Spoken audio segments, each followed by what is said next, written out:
This is going to be one of those videos that's going to be so unusual. Maybe I'll get some viral. Place here where somebody likes getting into. You're just dying to get in here. This video isn't about dead people. Very quiet customers. It's the live ones that you have to deal with, like I'm dealing with on this issue. This is a mausoleum, and I'm dating its construction date to the late 1970s. That's a guess. I haven't really asked yet. I thought I would. It's falling apart inside. It's got a masonite gyp coat, what they used to really refer to as stucco. The roof is leaking in there. It's coming down. They have holes. It was bad last year, and they called me late in the summer. The time to call your roofer when you have a leak is not late in the summer when you need stuff to set up or you need working weather. And by the time I got up here, it was a couple days before Thanksgiving. We set up to do the job, and we got 40-mile-an-hour wind gusts. You can't work on something like this on ladders and work with rubber roofing. I'll show you the material then in a couple of minutes. What's wrong with the structure, we want to seal this structure. Up the top here, it was decaying last year just on the one side. On the other side is like the north side of the roof. And for some reason, this is like the southern, I would say this is like the southeastern side of the roof. Right there is a big hole that's forming up in the top.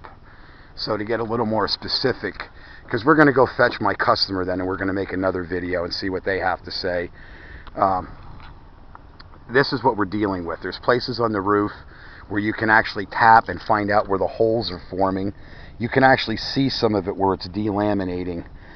This is peeling. This is because nobody properly scraped or cleaned this. They just slapped another coat of the acrylic masonite sealer on this. Right now this whole edge is going to hell. It's got to be repaired. There's no way I can put a rubber or a mylar or a PVC roof over this type of substrate. It's got to be repaired, and then it's got to be sealed. So they're arguing with me about the price. The rest of this is going to start going to hell. There's a couple places that are cracked, like here. I don't know how good this camera is. It is definitely not an HD camera. But that's why you go fetch your customer. Here it is. It's cracking on this corner here too, very badly. This side is most affected. It's got a fissure. Right there you can see they tried to put a patch.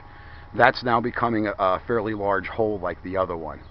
So I've got to basically redo that side, that edge. And then I said to them, why not seal the rest of it? Because it would, the masonry is going to be a different color than the structure.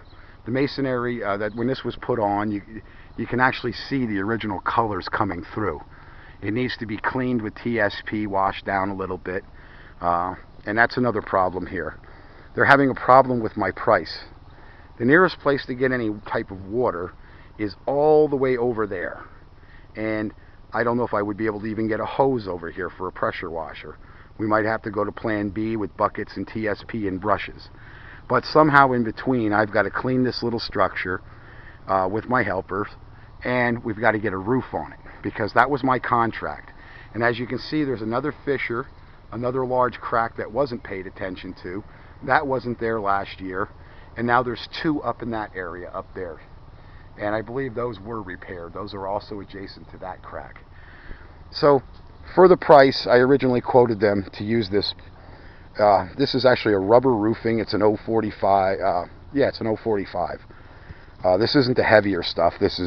They wanted the lighter stuff.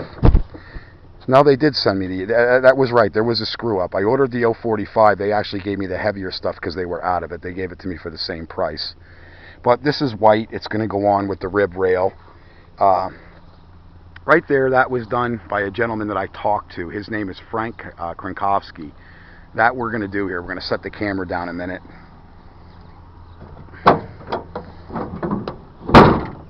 Here's a multi-surface acrylic. This is what you use on a finish. And this is a bonding agent. That's an adhesive that will make the paint stick over that old stuff. They don't realize what some of these chemicals are and what is involved in doing these jobs. So I'm making this video. I'm tired of people, they want to know, but they don't want to know. I told her I'd be up here in an hour and a half. Nobody showed up. And I'm here in an hour and a half, almost on the nose. So this is a long hike for me to bring scaffold up here. Now I've got to set up scaffold. I just can't do that roof off of two ladders, twin ladders, and just bang the roof over it and be done with it. Now I've got a whole bunch of repairs. And why not fix the outside and try to fix the inside if the money holds out? And I'm giving it to them for a gift price of $1,800 for the additional. They've already paid me for the material for the roof, basically, and some of the labor. But I didn't anticipate when I went to scrape this that there'd be more holes falling apart. The ice and the snow literally just, it's starting to seep in there and set into the sandstone, the concrete sandstone panels, and it's just literally ripping it apart. It's what ice does. It's what it does to roadways if you don't fix them and put a roof on them and put sealers on them. It's what it does to any masonry structure. It's not a fun thing to have happen to you.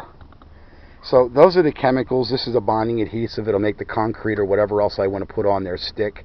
And you only get 180 square feet. Up there I have 2 square. So to put 2 coats on there, I barely have enough just to do the roof, let alone those other areas and the side down areas. So that means I have to buy more material. And like I said, I have to buy more acrylic now, and I have to buy more masonry. So now we're going to go get my customer, now that you've seen basically what I'm doing in layman's terms. This gentleman, why I wanted to set the camera down, he does monuments here, and he's telling me I'm so cheap that I shouldn't be doing it for that price. It's too cheap. They're telling me I'm too expensive, so now I'm a confused soul. I basically know what the material costs, and I speculate that I've done other repairs, that possibly I can do other repairs, you know, at the same price. I don't know. Sometimes when you get into something, it ends up to be a little bit more and more and more. And it is only a little structure, so it does kind of fool you. So now we're going to go get my customer, and we're going to go make another video. So I got to go get my ladder back on the truck. The day's still early, so I got a lot of wrangling to do. Thanks.